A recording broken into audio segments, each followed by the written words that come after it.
તો ફૂડ ઇન્સ્પેક્ટરનું જ પેપર છે બરાબર. એમાં હવે આપણે આર્ટ એન્ડ કલ્ચરના જે છે બધા એ જોઈ લઈએ બરાબર. આર્ટ એન્ડ કલ્ચરનું સોલ્યુશન.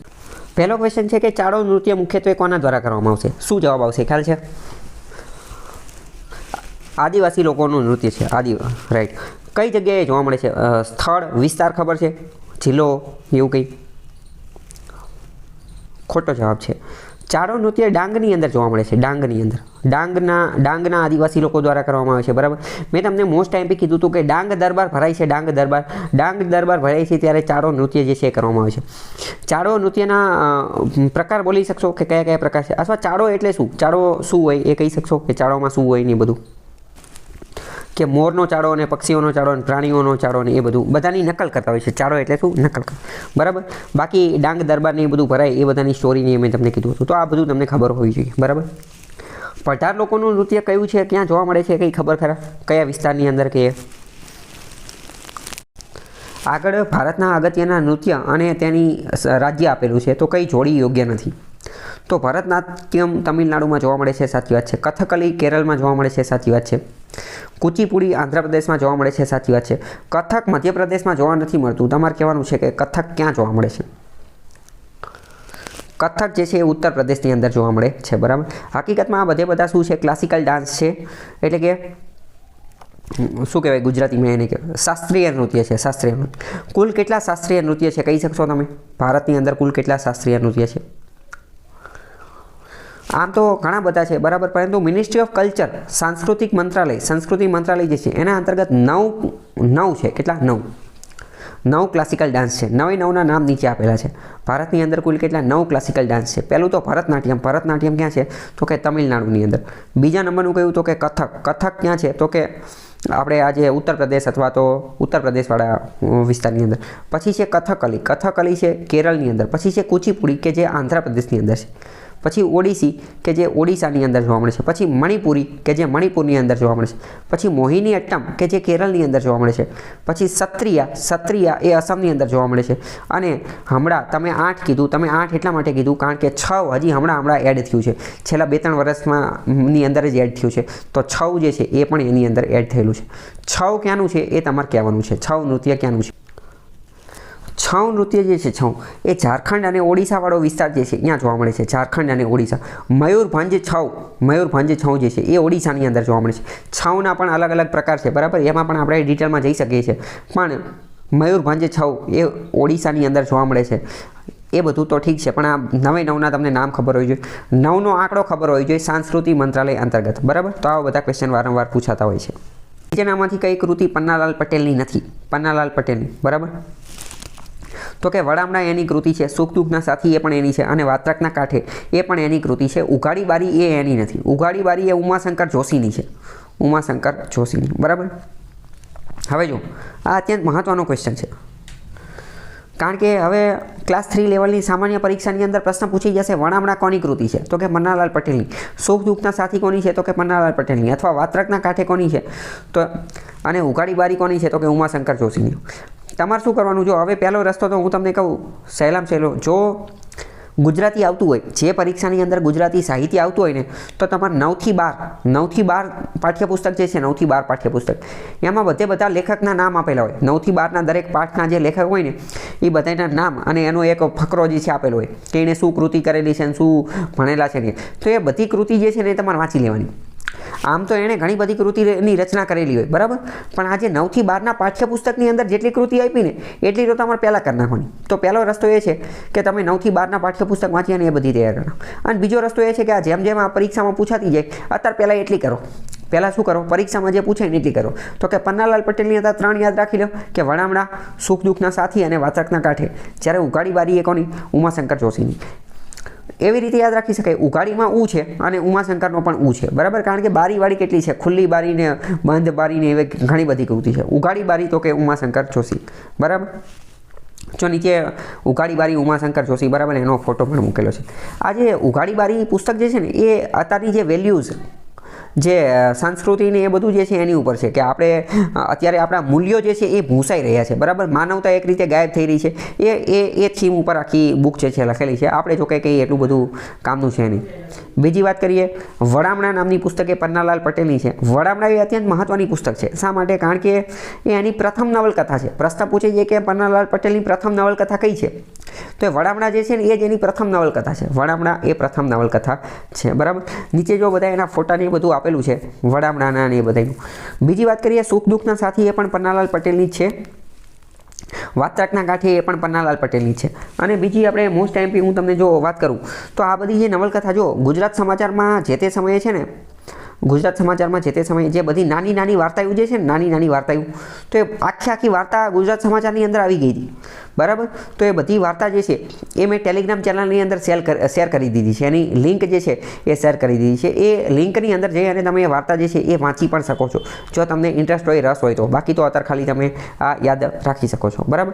પણ કઈ પહેલી છે ને કઈ છેલ્લી છે ને આવું બધું તમને ખાસ ખબર હોવી જોઈએ. બાકી ગુજરાતી સાહિત્યમાં રસ હોય તો ટેલિગ્રામની અંદરથી એ આખી સ્ટોરી પણ રીડ કરી શકો છો. આગળનો પ્રશ્ન છે કે જૂનાગઢની ગુફાઓ 3 ગુફા સમૂહ આવેલા છે. જૂનાગઢની ગુફાઓમાં 3 ગુફા સમૂહ આવેલા છે. બિલકુલ સાચી વાત છે. બીજી વાત કરીએ, તળાજા ગુફાઓમાં પથ્થર કોતરી અને 30 ગુફાની રચના કરેલી છે. આ વાત પણ બિલકુલ સાચી છે, બરાબર. તળાજા ભાવનગરની અંદર ગુફા જે આવેલી છે, બરાબર, એની ઉપર આપણે ઓલરેડી ડિસ્કશન થઈ ગયેલું છે. ખ્યાલ છે તમને કે નથી ખ્યાલ? તળાજાવાળું જે છે એ આપણે આ ચલાવી દીધું છે મેં. આની પહેલાં જે પેપર હતું, બરાબર, આની પહેલાં જીપીએસસીએ જે પ્રશ્ન પૂછેલો એમાં આની જેવો જ આ જ પ્રશ્ન હતો તળાજાવાળો તે. ત્યારે આપણે આ ગુફાઓ વિશે મેં તમને ચર્ચા કરેલી છે, બરાબર. તો બીજું વિધાન જે છે એ સાચું છે. ત્રીજી વાત કરીએ કે કચ્છની ખાપરા કેડિયાની ગુફાઓમાં મધપુડાની જેમ 62 ગુફાઓ આવેલી છે. વિધાન ખોટું છે, કારણ કે પહેલાં તો ખાપરા કોડિયાની ગુફાઓ જે છે ને એ જૂનાગઢમાં આવેલી છે, બરાબર. એટલે એ જ ખોટું પડી જાય છે ત્યાં. એટલે વિધાન ખોટું છે. ખાપરા કોડિયાની ગુફા જે છે એ ક્યાં છે તો કે જૂનાગઢની અંદર. ચલો, હવે સૌથી પહેલાં હું તમને જૂનાગઢની બૌદ્ધ ગુફા જે છે ને એ હું તમને વેરી ડિટેલની અંદર, ખૂબ જ ડિટેલની અંદર ચલાવી દઉં. કારણ કે મેઇન્સની અંદર પણ આ પ્રશ્ન જે છે પૂછાઈ શકે છે કે ભાઈ જૂનાગઢની બૌદ્ધ ગુફાઓ ઉપર ટૂંક નોંધ લખો. તો જૂનાગઢની આપણે વાત કરીએ તો જૂનાગઢમાં 3 બૌદ્ધ ગુફા આવેલી છે. બધી અશોકના સમયની આજુબાજુની છે, અથવા અશોકે જે છે એ સૌથી પહેલાં આ શરૂઆત કરી હતી, પછી ધીમે ધીમે બનતી ગઈ એવી રીતનું છે, બરાબર. ઈસવીસન 1લી સદીની આજુબાજુની બધી ગુફાઓ છે. પહેલાં તો મુખ્યત્વે કેટલી છે? 3 ગુફાઓ છે. 3 કઈ છે એ બધી આપણે જોઈ લઈએ. જૂનાગઢની અંદર જે છે આવેલી છે. નીચે એના ફોટાને એ બધું આપેલું છે. કઈ 3 છે એ પહેલાં જોઈએ, બરાબર. તો પહેલાં તો છે ખાપરા કોડિયાની ગુફાઓ, બીજા નંબરની છે બાબા પ્યારેની ગુફાઓ, અને ત્રીજા નંબરની છે ઉપરકોટની ગુફાઓ. તો પહેલાં તમારા મગજમાં 3 ક્લિયર હોવી જોઈએ કે જૂનાગઢમાં કેટલી બૌદ્ધિસ્ટ ગુફાઓ છે? 3. ખાપરા કોડિયા, બાબા પ્યારે અને ઉપરકોટ. ખાપરા કોડિયા, બાબા પ્યારે અને ઉપરકોટ, બરાબર. બધા વિશે ચલો આપણે ડિટેલમાં જોઈ લઈએ. 3 ખંડનો સમૂહ છે. અશોકના સમયમાં 1લી થી 4થી સદીમાં બનેલી છે. 1લી થી 4થી સદીમાં મુખ્યત્વે બૌદ્ધ સાધુઓ જે છે એ રહેવા માટે જે છે એ બનાવેલી હતી. ચલો હવે તમે વિચાર કરો, રહેવા માટે બનાવેલી હશે તો આ ચૈત્ય હશે કે વિહાર હશે? વિચારી અને કહો. બરાબર, રહેવા માટે બનાવેલી હતી તો શું હશે? વિહાર. રહેવા માટે વિહાર. મેં તમને ટ્રીક પણ આપેલી છે કે રહેવું 3 અક્ષર છે, વિહારમાં પણ 3 અક્ષર છે. 3 અક્ષર યાદ રાખવાનું, બરાબર. તો વિહાર અથવા તો વિહાર શબ્દની અંદર પણ રહેવા એવું જોવા મળે છે, બરાબર. તો રહેવા માટે બનેલી હતી. તો જૂનાગઢની અંદર આપણે વાત કરીએ પહેલાં ખાપરા કોડિયા. જૂની ત્રણેયમાંથી સૌથી જૂની ગુફા હોય તો એ ખાપરા કોડિયાની ગુફાઓ છે, બરાબર. આખા ભારતની નહીં, ખાલી જૂનાગઢની 3 ગુફાઓ જે છે એમાં સૌથી જૂની હોય ને તો એ ખાપરા કોડિયાની ગુફા છે, સૌથી પ્રાચીન છે. એની દિવાલો ઉપર મરોડવાળા અક્ષરોની અંદર લખાણ લખેલા જોવા મળે છે, અલગ અલગ લખાણો જોવા મળે છે. આ બધું હું તમને એટલા માટે કહું છું, વિધાનવાળા વાક્યમાં પૂછાઈ જશે. 3જી થી 4થી સદી પૂર્વે સમ્રાટ અશોકના શાસનમાં બનેલી છે. સૌથી સાદી પ્રકારની જે છે એ જોવા મળે છે. બીજી વાત કરીએ, આ ગુફા જે છે એને ખેંગાર મહેલ પણ કહેવામાં આવે છે. પ્રશ્ન પૂછાઈ જશે ખેંગાર મહેલ શું છે તો કે બૌદ્ધિસ્ટ ગુફાઓ છે કે જે આ ખાપરા કોડિયાની ગુફાઓ જૂનાગઢની આવેલી છે એનું જ બીજું નામ ખેંગાર ગુફાઓ છે, બરાબર. અશોકના સમયગાળા દરમિયાન એવું માનવામાં આવે છે કે અશોકે, તમને ખ્યાલ હશે કે આપણે સુદર્શન તળાવ બનાવેલું હતું, 2-3 રાજાઓએ ભેગા થઈ અને સમારકામ કર્યું હતું. ક્લાસ 3માં વારંવાર પ્રશ્ન પૂછાય છે. તો આજે સુદર્શન તળાવ જે છે ને એની બાજુમાં જ આ ગુફાઓ આવેલી છે, આવેલી છે. અત્યારે એટલું બધું જોવા મળતું નથી. અત્યારે તો જોકે સુદર્શન તળાવ જોવા મળતું નથી, બરાબર. પણ ઇન શોર્ટ આ બધું ત્યાં આવેલું છે. તો એવું કહેવાય છે કે સમ્રાટ અશોકે આવી અને સૌથી પહેલાં જો કોઈ બુદ્ધ ઇમારત બનાવેલી હોય તો એ જે છે એ આ ખાપરા કોડિયાની ગુફાઓ જ હતી, ખાપરા કોડિયાની ગુફાઓ હતી. બીજી વાત કરીએ, ખાપરા કોડિયાઓની ગુફાઓ જે છે એ અંગ્રેજી એલ આકારની છે, અંગ્રેજી એલ આકારની છે. અંગ્રેજીનો જે એલ આપણે કરીએ, અંગ્રેજીનો એલ એ આકારની છે. અને આ એક નિવાસ સ્થાન છે. તો આપણે પહેલાં જોઈ લીધું કે શું છે, તો કે વિહાર છે. તો કે ભિક્ષુઓ જે છે એ અહીંયા વર્ષા ઋતુની અંદર વર્ષા ઋતુ માટે એ શબ્દ શું વાપરતા હતા? વસ્સા. કેમ? કારણ કે એ લોકો પાલી ભાષાનો ઉપયોગ કરતા હતા. તો પાલી ભાષાની અંદર આ વસ્સા શબ્દ વાપરતા હતા. વર્ષા ઋતુની અંદર વરસાદ ને બધું આવતું હોય ત્યારે રહેવા માટે જે છે એ આ ગુફાનો ઉપયોગ કરતા હતા. તમને ખ્યાલ હશે, ઘણી બધી વાર પ્રશ્ન પૂછે છે કે ભગવાન બુદ્ધ દ્વારા સૌથી ઓછો ઉપદેશ કયા માસમાં આપવામાં આવેલો છે? તો કે ચાતુર્માસની અંદર. કેમ? કારણ કે ચાતુર્માસવાળો સમય જે છે ને એ આ વર્ષા ઋતુવાળો સમય છે. અને ત્યારે ભગવાન બુદ્ધને એ બધા લોકો જે છે એ ઉપદેશ આપવા જતા ન હતા અને પોતાના જે આ ગુફાઓની અંદર જ રહેતા હતા. કેમ? કારણ કે સામાન્ય રીતે ત્યારે બધા લોકો પોતાના ખેતરમાં ની બધી જગ્યાએ હોય, તો ત્યારે એમને કોઈ ભિક્ષાને એવું બધું આપે નહીં અને કોઈ પોતાનું જે છે એ પ્રવચન ને એ બધું સાંભળવા માટે પણ ન આવે. એટલે ચાતુર્માસ દરમિયાન, વર્ષા ઋતુ દરમિયાન વરસાદ ને એ બધું આવતું હોય એ દરમિયાન એ લોકો પોતાની ગુફાઓમાં જ રહેતા હતા. ક્યાંય આટા મારવા, ભિક્ષા માંગવા ને એ બધા માટે જતા ન હતા. બરાબર? તો આવા બધા પ્રશ્નો પણ પૂછાતા હોય છે. ઓકે, ખ્યાલ આવ્યો કે નહીં? પરંતુ પછી આગળ જતા સમ્રાટ આપણે વાત કરીએ તો પછી આગળ જતા આ બધું જે છે આ ખાપરા કોડિયાની ગુફાઓ એ બૌદ્ધ ભિક્ષુકોએ ખાલી કરી દીધી હતી. અને પછી અમુક સ્ત્રોતો એવું કહે છે કે આ લોકો જે છે, આ બધા બૌદ્ધ સાધુઓ જે છે એ આ જગ્યા છોડી અને પછી મહારાષ્ટ્રની અંદર જતા રહ્યા હતા. અને મહારાષ્ટ્રની અંદર પણ આવી જ ગુફા જોવા મળે છે. બરાબર? હવે ચલો, અહીંયા બીજો પ્રશ્ન એ થાય કે મહારાષ્ટ્રમાં ગયા હતા એ ખબર કેમ પડી? તો એની પાછળનું લોજિક એવું છે કે મહારાષ્ટ્રની અંદર જે ગુફા જોવા મળે એની સ્થાપત્ય કળા, એનું સ્ટ્રક્ચર, એની સંરચના અને અહીંની સંરચના એ બંને એક સમાન જોવા મળે છે. બંનેની સંરચના કેવી જોવા મળે છે? એક સમાન જોવા મળે છે. બરાબર?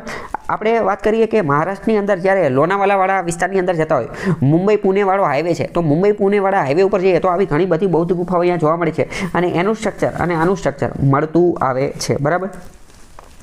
અને બીજી વાત કરીએ, ખાપરા કોડિયાની ગુફા જે છે અત્યારે કેવી છે? તો કે અત્યારે જર્જરિત છે, નુકસાન છે. અત્યારે અહીંયા કાંઈ એટલું બધું જોવા મળતું નથી. તો આ બધી વસ્તુ તમને વિધાનવાળા વાક્યમાં પૂછાઈ જશે. બરાબર? પહેલાં તો પૂછાશે કે એ શું છે? તો કે એ વિહાર છે. બરાબર? એ કેવા આકારની છે? તો કે અંગ્રેજી એલ આકારની છે. એવું પણ વિધાનમાં પૂછી જશે કે અને આ લોકો અહીંયા રહેતા હતા, મહારાષ્ટ્ર જતા રહ્યા હતા, એ પણ આખું વિધાનમાં તમને મૂકી દેશે. બરાબર? સુદર્શન તળાવની બાજુમાં છે એ પણ પૂછી લેશે. ચલો આગળ વાત કરીએ બાબા પ્યારેની ગુફા. તો કે બાબા પ્યારાની ગુફાઓ જે છે, બાબા પ્યારાની ગુફા એ ઉપરકોટનો જે કિલ્લો જે છે એની બાજુમાં જે મોધી મઠ આવેલો છે, મોધી મઠ એની બાજુમાં આવેલી છે. તો મોધી મઠ નામનો કીવર્ડ અત્યંત મહત્વનો છે. વિધાનવાળા વાક્યમાં કે MCQમાં પૂછાઈ જશે. મોધી મઠની બાજુમાં આવેલી છે બાબા પ્યારે. હવે બાબા પ્યારેની ગુફાઓ થોડીક સારી છે. ખાપરા કોડિયાની ગુફાઓ તો એકદમ જર્જરિત છે, જ્યારે બાબા પ્યારેની થોડી ઘણી સારી છે. બાબા પ્યારેની ગુફા કોણે બનાવી? તો એ સાતવાહનમાં બની છે. ખાપરા કોડિયાની ગુફા કોણે બનાવી હતી? ખાપરા કોડિયામાં કયો વંશ અથવા કોણ જવાબદાર હતું? મૌર્ય વંશ અથવા તો અશોક જવાબદાર હતો. જ્યારે બાબા પ્યારેની અંદર કોણ છે? તો કે સાતવાહન. આ પણ તમારે યાદ રાખવાનું છે. સાતવાહનના સમયમાં હ્યુએન સાંગ જે છે એ એવું કહે છે કે પહેલી સદીની આજુબાજુ આ બનાવવામાં આવેલી હતી, એવું એ કહે છે. બીજું મોસ્ટ ઇમ્પોર્ટન્ટ, બાબા પ્યારેની ગુફાઓ જે છે એમાં બૌદ્ધ ધર્મ અને જૈન ધર્મ બંનેની કલાકૃતિ જોવા મળે છે. તો આ પણ તમને વિધાનવાળા વાક્યમાં પૂછાઈ જશે અથવા MCQમાં પૂછાઈ જશે કે કઈ ગુફાની અંદર બૌદ્ધ ધર્મ અને જૈન ધર્મ બંનેની કલાકૃતિ જોવા મળે છે? તો કે બાબા પ્યારેની ગુફાની. પછી આગળ વાત કરીએ કે ઉપરકોટની ગુફાઓ. તો ઉપરકોટની ગુફાઓ જે છે એ અડીકડીની વાવ જે છે એની એક્ઝેક્ટ બાજુમાં જે છે આવેલી છે. અને આ ગુફાઓ ઉપર પણ સાતવાહન સ્થાપત્ય શૈલીનો પ્રભાવ અને મિશ્રણ જોવા મળે છે. સાતવાહન જે છે, સાતવાહન એનું મિશ્રણ જોવા મળે છે, એનું ખાલી ઇન્ફ્લુઅન્સ જોવા મળે છે. અને હકીકતમાં આ ગુફાઓ કઈ સ્ટાઇલમાં બનેલી છે? તો કે ગ્રીકો-સિથિયન સ્ટાઇલ. તમને ખ્યાલ હશે કે ગ્રીક લોકો જે છે એમને આગળ જતાં બૌદ્ધ ધર્મ અપનાવેલો હતો. મિલિન્ડર નામનો રાજા મિલિન્દ બની ગયો હતો. મિલિન્દ પન્હો નામનું પુસ્તક, મિલિન્દના પ્રશ્નો નામનો પુસ્તક છે. નાગસેન સાથે એણે જે છે એ સંવાદ કરેલો હતો. બરાબર? તો ગ્રીક લોકોએ બૌદ્ધ ધર્મ અપનાવેલો હતો. એવી જ રીતે સિથિયન લોકો જે છે, સિથિયન લોકો એમને પણ બૌદ્ધ ધર્મ અપનાવેલો હતો. અને એ બંનેની કલ્ચર, સંસ્કૃતિ ભેગી થઈ અને જે પ્રકારની ગુફા બની એ કઈ છે? એ ગુફા જે છે એ ગુફા એનું નામ જ તો ઉપરકોટની ગુફા છે. બરાબર? તો આ પણ તમને વિધાનવાળા વાક્યમાં જે છે એ પૂછી લેશે. ASI પોતાના રિસર્ચ અંતર્ગત એવું કહે છે કે આ ગુફા જે છે એ 3 સ્તરમાં બનેલી છે, 3 અલગ અલગ સ્તરની અંદર મળેલી છે. બીજી આપણે મોસ્ટ ઇમ્પોર્ટન્ટ વાત કરીએ તો અહીંયા ઘણી બધી ખતરનાક લેવલની કાર્વિંગ, કોતરણી ઇન્ટ્રિકેશન જે છે જોવા મળે છે. બીજી, આ કોતરણીયુક્ત સ્તંભ, પિલ્લર આવેલા છે. પિલ્લર તમને ખ્યાલ હશે કે બૌદ્ધ ધર્મની અંદર પિલ્લર, સ્તંભનું તો અત્યંત વધારે મહત્વનું છે. અશોકે દુનિયાના સ્તંભ બનાવી નાખેલા હતા. સારનાથનો સ્તંભ ને ઘણા બધા તો એવા ચમકતા સ્તંભ, પોલિશ્ડ પિલ્લર, ચમકતા સ્તંભ બનાવી દીધેલા હતા કે લોકો ચકિત થઈ ગયા હતા કે આ તો ધાતુમાંથી, એટલે કે લોખંડના બનેલા છે. પછી ખબર પડી કે ના ના આ તો કે પથ્થરના બનેલા છે. બીજું કે બહુ ખતરનાક લેવલના પ્રવેશ દ્વારો આવેલા છે, એટલે કે ગેટવેઝ, બહુ ખતરનાક લેવલના ગેટવેઝ પ્રવેશ દ્વારો આવેલા છે. પાણીના ટાંકાને એવું બધું આવેલું છે. ઘોડાના આકારના ચૈત્ય જે છે એ આવેલા છે. સભાખંડ, પિલ્લર હોલ, આપણે પ્રેયર હોલ્સ આપણે જેને કહીએ એ આવેલા છે. સભાખંડ જે છે એ આવેલા છે. મંડપ, જેને આપણે મંદિરની ભાષામાં મંડપ કહેવાય, ઇંગ્લિશમાં પ્રેયર હોલ કહેવાય, સભાખંડ આવેલા છે. ધ્યાન કક્ષ, મેડિટેશન માટેની બધી વસ્તુ આવેલી છે. આ બધું ત્યાં આવેલું છે. આ બધું મેં શા માટે લખેલું છે? આ બધું એટલા માટે લખેલું કે ક્યાંય નિબંધ લખવાનો આવે કે અહેવાલ લખવાનો આવે તો આવા બધા શબ્દો વાપરવાના, કે આમાં જો આ તો બધામાં ફિટ થઈ જાય, ગમે એમાં ફિટ કરી દેવાનું કે આ ગુફા જે છે અથવા આ મંદિર જે છે અથવા આ જે જગ્યા રહી ત્યાં કોતરણી જોવા મળતી હતી, બહુ ખતરનાક કોતરણી કરેલી હતી, કોતરણી યુક્ત શિલ્પ જોવા મળતા હતા, કોતરણી યુક્ત સ્તંભ જોવા મળતા હતા, સ્તંભની અંદર સિમેટ્રી એટલે કે એક સામ્યતા જોવા મળતી હતી, હેફટી પ્રવેશદ્વાર, હેફટી ગેટવેઝ પ્રવેશદ્વાર જોવા મળતા હતા, પ્રવેશદ્વારની બાજુમાં દ્વારપાળ જે છે એ જોવા મળતા હતા, એની આજુબાજુમાં એને ઘરેણા ને એવું બધું જે છે લગાવેલું હતું, પાણીના ટાંકા ને એ બધું મૂકેલું હતું, બરાબર, ચૈત્ય ને એ બધું જોવા મળતું હતું, સભાખંડ, પ્રેયર હોલ્સ, મંડપ જોવા મળતા હતા અને ધ્યાન કક્ષ એ બધું જોવા મળતું હતું. તો અમે તમને થોડું મેઇન્સ માટે ઓલું અહેવાલ પૂછાય તો એની અંદર આવા બધા શબ્દો જે છે એ નાખી દેવાના. ઓકે, ખ્યાલ આવ્યો? બરાબર. તો આ ત્રણેય ગુફા તમને ખ્યાલ હોવી જોઈએ. ઓલરેડી બીજી વાત કરું તો આ ત્રણેય ગુફા ઉપર ઓલરેડી બહુ પહેલાં 2, 3, 4, 5 વર્ષ પહેલાં પણ મેં એક વિડીયો બનાવેલો છે, યુટ્યુબમાં હશે, તમને મળી જશે. બાકી અત્યારે આ બધી વસ્તુ જે છે તો એ મોટાભાગની વસ્તુ મેં વિકીપીડિયામાંથી લીધેલી છે, બરાબર. તો એમાં કદાચ એવું પણ બની શકે કે આડી અવડી કદાચ એકાદ બે માહિતી ખોટી પણ હોઈ શકે છે, પણ મોટે ભાગે આવા જ વિધાન જે છે એ પૂછાતા હોય છે. તો ત્રણેય ગુફા તમને ખબર હોવી જોઈએ અને મેઇન્સમાં પણ આ જ પ્રશ્ન પૂછાઈ જાય કે ભાઈ ત્રણેય ગુફા વિશે ચર્ચા કરો. ઓકે, આગળ 4 સ્થળ આપેલી છે, કઈ જોડી ખોટી છે એ કેવું છે. મહાબલીપુરમ તમિલનાડુમાં આવેલું છે તો કઈ સાચી વાત છે. ખજુરાહોના મંદિરો મધ્યપ્રદેશમાં આવેલા છે તો કઈ સાચી વાત છે. પટ્ટદકલના શિલ્પ અથવા પટ્ટદકલ કર્ણાટકમાં આવેલું છે, સાચી વાત છે. હમ્પીના મંદિરો કેરળમાં આવેલા છે તો કે ખોટી વાત છે. તો તમારે કહેવાનું છે હમ્પીના મંદિરો ક્યાં આવેલા છે. હમ્પીના મંદિરો જે છે, હમ્પીના મંદિરો એ પણ કર્ણાટકની અંદર જ આવેલા છે. હમ્પીનો બધો કામ ધંધો બધી વસ્તુ જે છે એ કોની હારે તો કે કર્ણાટક હારે જ લેવા દેવા છે, કર્ણાટકમાં જ આવેલું છે, બરાબર. હમ્પીના લોકો જે છે, હમ્પીની આપણે વાત કરીએ તો વિજયનગર સામ્રાજ્ય એનું કેપિટલ પાટનગર હતું, બરાબર, વિજયનગરનું. હમ્પીની અંદર વિઠ્ઠલદેવ જે છે એમના માતાજી અથવા એમના ભગવાન હતા, બરાબર. તો એ પણ અહીંયા આવેલું છે. મ્યુઝિકલ પિલ્લર્સ આવેલા છે હમ્પીની અંદર. મ્યુઝિકલ પિલ્લર્સ એક એવા સ્તંભ, એવા પિલ્લર આવેલા છે કે જેને અડો તો એમાંથી મ્યુઝિક, સંગીત નીકળે, બરાબર. પ્રશ્ન પૂછી જશે કે મ્યુઝિકલ પિલ્લર્સ ક્યાં આવેલા છે, એ બધું હમ્પીની અંદર આવેલું છે, બરાબર. સાંસ્કૃતિક વારસાના સ્થળ આપેલા છે અને ક્યાં આવેલા છે એ કહેવાનું. પહેલાં વાત કરીએ અડીકડીની વાવ ક્યાં આવેલી છે, ખ્યાલ છે? યસ, અડીકડીની વાવ, નવઘણ કૂવો બંને જૂનાગઢની અંદર આવેલું છે, બરાબર. હઠ્ઠીસિંગના દેરા ક્યાં આવેલા છે? હઠ્ઠીસિંગના દેરા અમદાવાદની અંદર આવેલા છે, બરાબર. સહસ્ત્રલિંગ તળાવ ક્યાં આવેલું છે? સહસ્ત્રલિંગ તળાવ જે છે પાટણની અંદર આવેલું છે. અને કીર્તિ તોરણ ક્યાં આવેલું છે? કીર્તિ તોરણ જે છે એ વડનગરની અંદર આવેલું છે, બરાબર. કીર્તિ તોરણ ઉપર આની પહેલાંની જીપીએસસીમાં હમણાં આપણે જે ક્વેશ્ચન જોયો હતો એમાં પણ ક્વેશ્ચન પૂછેલો. તમે એક વસ્તુ નોટ કરો છો કે વારંવાર અમુક ટોપિકમાંથી જ ક્વેશ્ચન પૂછાય છે. ચલો એક વિધાન હું તમને કહું કે કીર્તિ તોરણને ગુજરાતનું પ્રવેશ દ્વાર કહેવામાં આવતું હતું, સાચી વાત કે ખોટી વાત? યસ, રાઈટ, સાચી વાત છે, બરાબર. એ ગુજરાતનું પ્રવેશ દ્વાર હતું. આની પહેલાં જે જીપીએસસી આપણે એક જે પેપર જોયું હતું તો એની અંદર એ જ ક્વેશ્ચન પૂછાયેલો હતો. તો ઇન શોર્ટ તમને ખ્યાલ આવી ગયો કે આવા ક્વેશ્ચન ખાલી તમે જૂના પ્રશ્નપત્ર એ થોડા ડિટેલમાં કરી લો તો પણ તમને ઘણો બધો જે છે ફાયદો થાય, કારણ કે ક્વેશ્ચન વારંવાર રિપીટ થતા હોય છે, આડાઅવળું એમાંથી જ બધું પૂછાતું હોય છે, બરાબર. લગ્ન પ્રસંગના આરંભમાં ચિત્રાતો ગોત્રેજ ઉત્તર ગુજરાતના આદિવાસીઓની ચિત્રકળાનો ઉત્તમ નમૂનો છે. તો પહેલું વિધાન પહેલાં તો બિલકુલ સાચું છે, બરાબર. તમારે શું યાદ રાખવાનું? પ્રશ્ન પૂછાઈ જશે કે ગોત્રેજ શું છે, તો કે ગોત્રેજ એ એક ચિત્રકળા છે. ક્યાં જોવા મળે છે? તો કે ઉત્તર ગુજરાતની અંદર, એટલે કે બનાસકાંઠા અને સાબરકાંઠાવાળા વિસ્તારની અંદર ગોત્રેજ ચિત્રકળા છે. અને આ મુખ્યત્વે ક્યારે દોરવામાં આવે છે? તો કે લગ્ન પ્રસંગના આરંભમાં, લગ્ન જ્યારે ચાલુ થતા હોય એની શરૂઆતની અંદર દોરવામાં આવે છે અને આદિવાસી ચિત્રકળા છે, બરાબર. તો પહેલું વિધાન સાચું છે. ગોત્રેજ ચિત્રકળા વિશે આવી રીતે 2-3 વિધાન જે છે પૂછી લેશે. આમાં જે આપ્યું એ જ વસ્તુ વિધાનમાં મૂકી દેશે. બીજું, મધ્ય ગુજરાતમાં રાઠવા અને નાયકા આદિવાસીઓ પિઠોરાના ભીત ચિત્રો જે છે એ વધારે ઉપયોગમાં લેશે. તો બીજું વિધાન સાચું છે. ત્રીજું એવું કહે છે કે દક્ષિણ ગુજરાતના આદિવાસીઓ વારલી કલાથી ઘરને શોભાવે છે, એટલે કે એમના ઘરની અંદર વારલી પેઇન્ટિંગ જોવા મળે છે. તો એ વાત સાચી છે. તો બીજું અને ત્રીજું એક રીતે બધા વિધાન સાચા છે, પણ અહીંયા તમે ધ્યાનપૂર્વક જોયો તો આ જીપીએસસીની ખરેખર બહુ મોટી ભૂલ છે. કેમ? કારણ કે અહીંયા એમ કીધું 1, 2, 3, 4 બધા યોગ્ય છે, વિધાન જ 3 આપેલા છે, બરાબર. અમુક વાર આવી મિસ્ટેક પણ જોવા મળતી હોય છે. બાકી વાત કરીએ કે રાજફા પિથોરા પેઇન્ટિંગ અને વારલી પેઇન્ટિંગ એની ઉપર તો આપણે બહુ ડિટેલમાં ચર્ચા કરેલી છે. ચલો હું તમને બીજો પ્રશ્ન પૂછું. વારલી કલા જે છે એ ઓળખવી હોય તો કઈ રીતે ઓળખી શકાય? એને ઓળખવાની કોઈ ટ્રીક છે? ખબર કેમ પડે કે આ વારલી પેઇન્ટિંગ છે? અથવા વારલી કળા જે છે, વારલી પેઇન્ટિંગ, એનું સૌથી મહત્વનું, અત્યંત મહત્વનું લક્ષણ કયું છે? કહી શકશો તમે? વારલી પેઇન્ટિંગ જે છે, વારલી પેઇન્ટિંગ, એનું સૌથી મહત્વનો કીવર્ડ છે ભૌમિતિક આકારો. ભૌમિતિક આકારોનો ઉપયોગ કરે. ભૌમિતિક આકારો એટલે કે ભૂગોળની અંદર, ગણિતની અંદર જે આકાર આવે, ગોળ, ચોરસ, લંબચોરસ, ત્રિકોણ, આડી રેખા, આ બધી વસ્તુના આધારે જ બધી વસ્તુ બનાવે. જેમ કે માણસ બનાવો હોય, બરાબર, તો માણસ એમને બનાવો છે, બરાબર, તો એના આધારે જે છે એ માણસને એ બધું જે છે એ બનાવી નાખે. તો એવી રીતે જે છે એ આ વારલી પેઇન્ટિંગ જે છે એ બનાવવામાં આવતી હોય, બરાબર. જો જેમ કે અહીંયા બનેલી છે તો આ એક વારલી પેઇન્ટિંગ છે. આ આવી રીતની વારલી પેઇન્ટિંગ હોય. એને ડાન્સ કરતી બતાવે છોકરીને, છોકરાને, ગમે એ બનાવવાનું હોય તો આવી રીતે જ બને. તો કે ભૌમિતિક આકાર એ અત્યંત મહત્વનો કીવર્ડ છે, ભૌમિતિક આકાર. ચલો બીજું, પિથોરા પેઇન્ટિંગને કઈ રીતે ઓળખી શકાય? પિથોરા પેઇન્ટિંગનો કોઈ કીવર્ડ કે કંઈ ખબર છે? પિથોરો પેઇન્ટિંગ અથવા પિથોરા પેઇન્ટિંગ. પિથોરા પેઇન્ટિંગ જે છે એ ઘોડા ઉપર જ આધારિત છે. એમાં મોટા ભાગના ઘોડા જોવા મળે, કારણ કે સૌથી પહેલાં શ્રી ગણેશનો જોવા મળે. શ્રી ગણેશ જે છે એનો ઘોડો જોવા મળે. પછી પિથોરા દેવનો ઘોડો જોવા મળે, એમની રાણીનો ઘોડો જોવા મળે. એટલે કે ઓલમોસ્ટ ઘણા બધા ઘોડા હોય અને એની અંદર લખારા અંતર્ગત એની અંદર વાર્તા હોય. આખા ચિત્રની અંદર જે છે એ વાર્તા જોવા મળતી હોય છે. લખારા જે છે એ દોરતા હોય છે, બરાબર. બાકી ઓલરેડી આ બધું આપણે ડિટેલમાં જોઈ લીધું છે.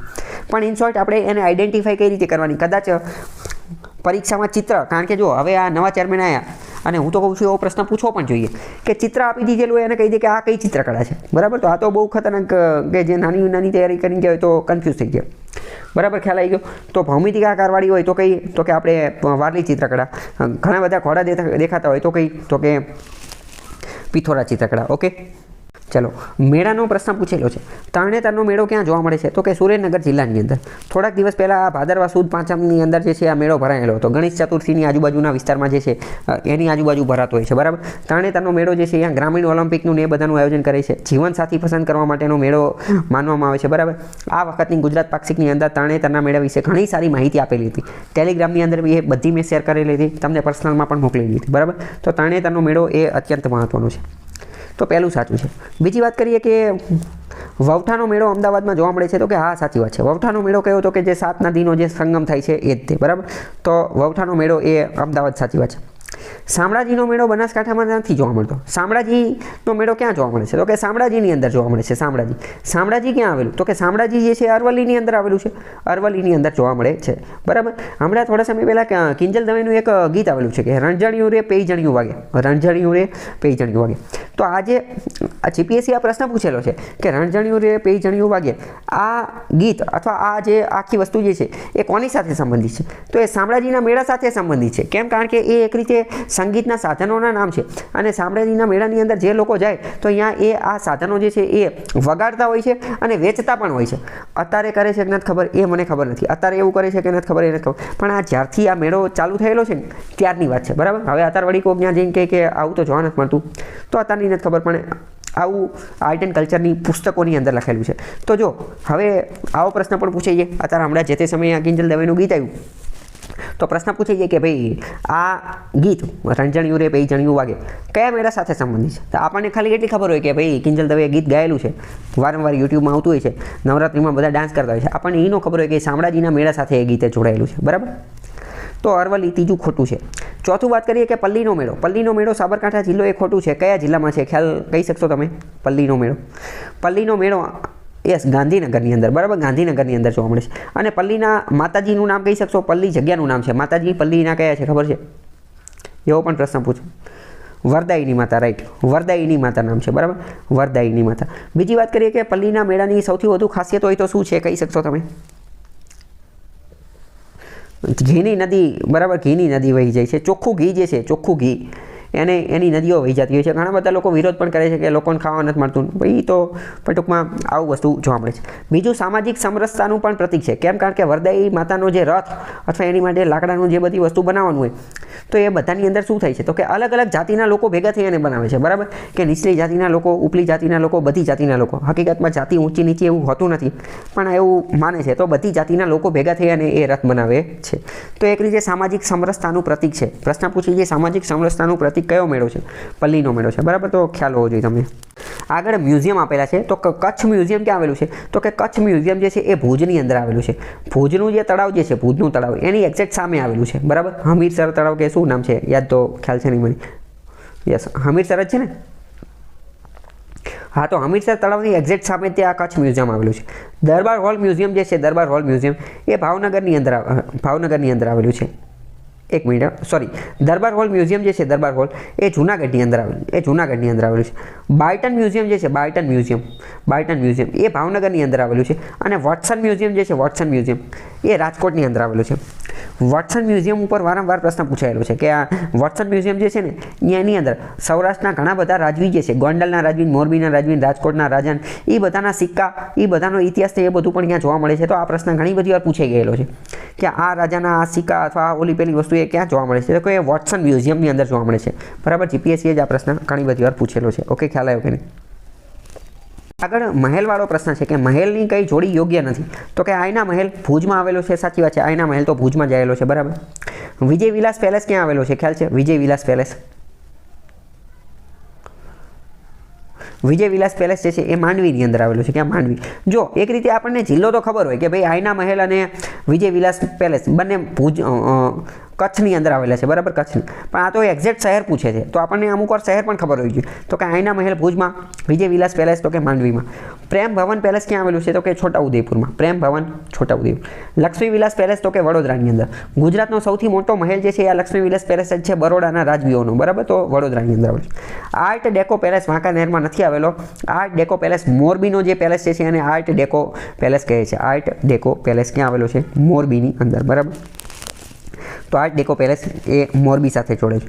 આર્ટ ડેકો પેલેસ શું છે તો એ તમને ખબર હોવી જોઈએ કે આ એક રીતે યુરોપની અંદર જે આર્ટ ડેકો ચળવળ થયેલી હતી એનું પ્રભુત્વ જે જોવા મળે છે. આની અંદર ગ્રેનાઇટ ને એવું બધું વાપરવામાં આવે છે. એટલે કે એક રીતે અંગ્રેજોની જે બાંધકામ શૈલી જે છે એની જે અસર અંતર્ગત જે બનેલું હોય તો એને આર્ટ ડેકો પેલેસ મહેલ જે છે એ કહેવામાં આવે છે, બરાબર. ખ્યાલ આવ્યો કે નહીં?